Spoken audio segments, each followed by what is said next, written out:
Deputy Richmond. Gurmagad Cahirlik, and I greatly appreciate the opportunity to contribute to this timely and important debate.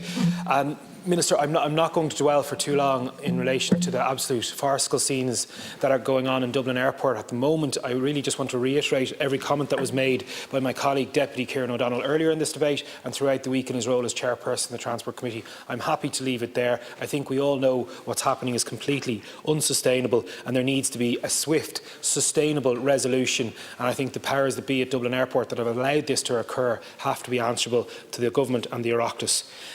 Three areas I would like to focus on, though, Minister, are relatively positive areas, and I think we should be able to find some agreement on. And the first is in relation to the fact that I really welcome that we have the first decrease in public transport fares in 75 years. This is extremely welcome, and I absolutely welcome the fact that this is scheduled to go through 2022, but I think we need to have the real indicators to show the success of this in terms of uptake in use of public transport, and if possible, this is maybe something that should go right into 2023 as well.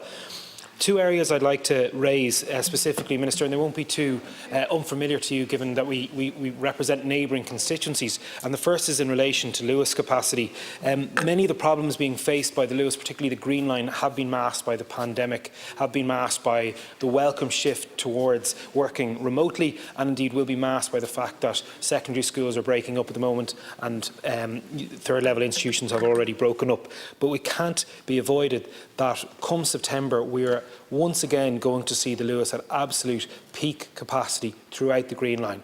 We have the fact that across my constituency, at the stops, be they Glencairn, Leopardstown Valley, Ballyogan, people are prepared to take the Luas out of town towards Bridesglen and Cherrywood to try and get a Luas back in town. Such is the issue in terms of timetabling and capacity and congestion. And Minister, you know as well as I am that there are upwards of 5,000 new homes about to come on stream along that line on Ballyogan Road, in Cherrywood, Glenamuck Road, Enniskerry Road, Cross Stepaside and Carrick Mines. And I think the need to genuinely look at increasing the capacity on Luas is so vitally important.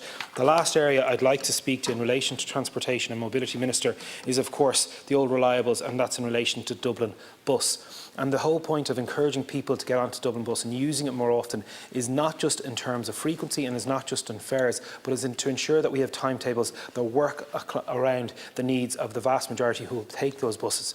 Two examples I'll give you, Minister, are the 47 and 44 buses starting out in Stepaside or Enniskerry that serve so many schools, businesses, St Vincent's hospitals and the city centre. And those timetables are simply not working for the vast majority of people, the vast majority particularly of secondary school going children in that area, be it in Stepaside, be it in Sandyford, be it in Leopardstown, who simply don't have the bus available for them to get into school in an adequate time. And I would ask you, Minister, to speak with Dublin Bus to raise this. Gurmagad Cahirlik.